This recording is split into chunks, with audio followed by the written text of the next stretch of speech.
Un entrepreneur, c'est celui qui fonce, hein, qui a une idée, qui démarre, qui crée et qui fait de la recherche de financement, qui fait de la recherche de clients. Parce que l'entrepreneuriat, ça doit être quelque chose de viable, de rentable. L'entrepreneuriat, c'est quelqu'un qui doit avoir un business model qui permet de survivre et de vivre même. Donc, je ne sais pas s'il y a une femme entrepreneur qu'il y a des genres dans l'entrepreneuriat. Il y a un entrepreneur, qu'il soit féminin ou masculin, et il y a les combats de l'entrepreneur au quotidien, qui sont ceux que nous savons. Il faut se réveiller chaque matin, il faut être sûr que chaque fin de mois, on peut payer nos salaires, nos charges, et qu'on peut vivre de notre business. Avant d'être entrepreneur, j'étais déjà dans un milieu où il y avait que des hommes. Donc, j'ai travaillé pendant très très longtemps, comme dans les secteurs des télécommunications, à des postes de direction. Et dans les postes de direction, j'étais souvent la seule femme parmi des hommes très très jeunes. Donc, pour moi, ce n'était que la continuité de l'histoire de ma vie. Je me suis retrouvé directeur commercial et marketing dans un environnement où, à chaque fois qu'on venait au bureau, on me prenait pour la secrétaire, alors que j'étais directeur au même titre que mes autres collègues, hommes. Et je pense que ça m'a forgé, et ça fait que je n'ai jamais vraiment, j'ai toujours été, comme on dit, prête pour le combat, quoi. Je dirais pas que pour moi le milieu n'est pas hostile, dans la mesure où je m'adapte et je mets en avant mes compétences. Je ne mets pas en avant mon genre, je mets en avant les compétences. Parce que ce sont les compétences qui parlent. Qu'on soit homme ou femme, quand on est compétent, quand on travaille, c'est le travail qui reste. On oublie même qui vous êtes et ce que vous êtes. On se rappelle, ah, vous avez bien travaillé. Mais j'ai jamais eu d'aventure négative dans la mesure où je me suis jamais marginalisée. Je me suis jamais présentée en tant que victime ou je n'ai jamais mis mon genre en avant. Je mettais d'abord mes compétences en avant. Mon professionnalisme et les compétences, c'est ça qui compte. Alors, quand j'ai commencé, j'ai d'abord eu une régie et on faisait de la construction métallique, et dans ce secteur, je suis jusqu'à aujourd'hui, en tout cas là où j'ai créé la société en premier, à Kinshasa, j'étais la seule femme. Mais comme je dis, les gens m'attendaient au tournant. J'ai vécu beaucoup de situations difficiles, des implantations des panneaux, tu te réveilles le matin, ton panneau n'est plus à l'endroit. Beaucoup de provocations, mais je pense pas que ce soit des provocations liées peut-être à mon genre, c'est plus provocations liées à la concurrence. Mais je me suis pas découragée, puisque après 10 ans, on est encore là-bas, en tout cas dans ce secteur-là. Et je pense que les gens avec qui je travaillais me connaissaient de par mon métier. J'étais dans les télécoms, je dirigeais une entreprise de télécom. Donc le fait que j'avais déjà une crédibilité professionnelle faisait que je ne souffrais pas vraiment de stigmates du genre. Je suis pas toujours d'accord pour qu'on dise toujours oui, je suis une femme, on m'a fait ceci, on m'a fait cela. Je pense que on doit faire ce qu'on a à faire, et on ne doit pas laisser les gens nous dire oui, les femmes ne peuvent pas faire ceci, les femmes ne peuvent pas faire cela. Je me rappellerai toujours ce monsieur qui est là, qui est toujours là.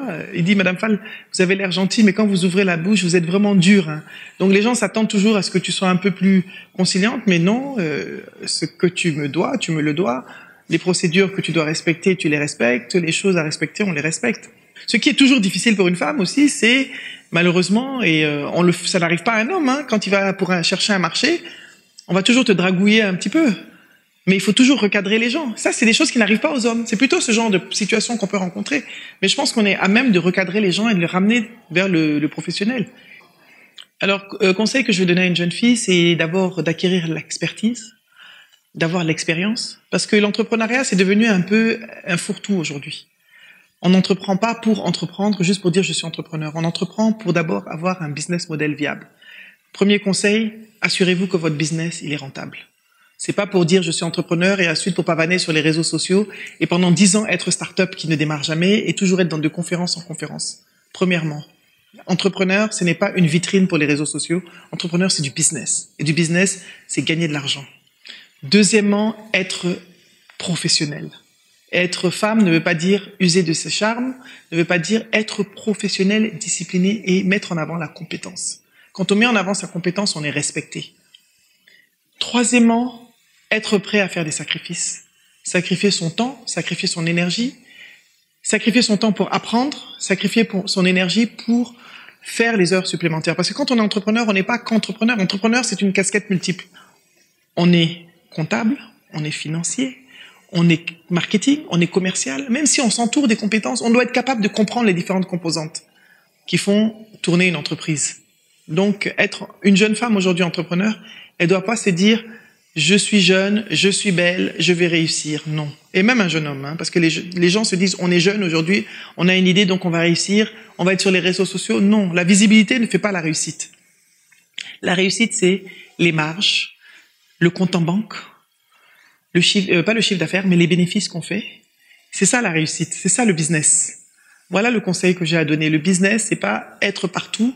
Le business, c'est remplir, avoir un compte en banque qui permet de payer ses salaires, faire face à ses charges et pouvoir avoir un bilan viable qui fait qu'on peut emprunter de l'argent et convaincre un banquier. C'est ça être entrepreneur, la crédibilité, l'intégrité, le professionnalisme et la compétence. Alors, les casquettes. Je suis plusieurs personnes en même temps qui font ce que je suis. Je suis chef d'entreprise, évidemment. Comme on l'a dit, je dirige une entreprise depuis une dizaine d'années. Ensuite, j'ai un blog qui s'appelle Naboulove, qui existe aussi depuis 10 ans. Et j'ai un magazine en anglais qui s'appelle Naboulove Magazine, qui paraît dans les pays anglophones. Et j'ai cette casquette maintenant d'écrivain, donc qui est là, c'est Naboufal. Je suis une mère, je suis une fille, je suis une sœur. C'est cette équation qui fait que je suis Naboufal et je suis Blackish.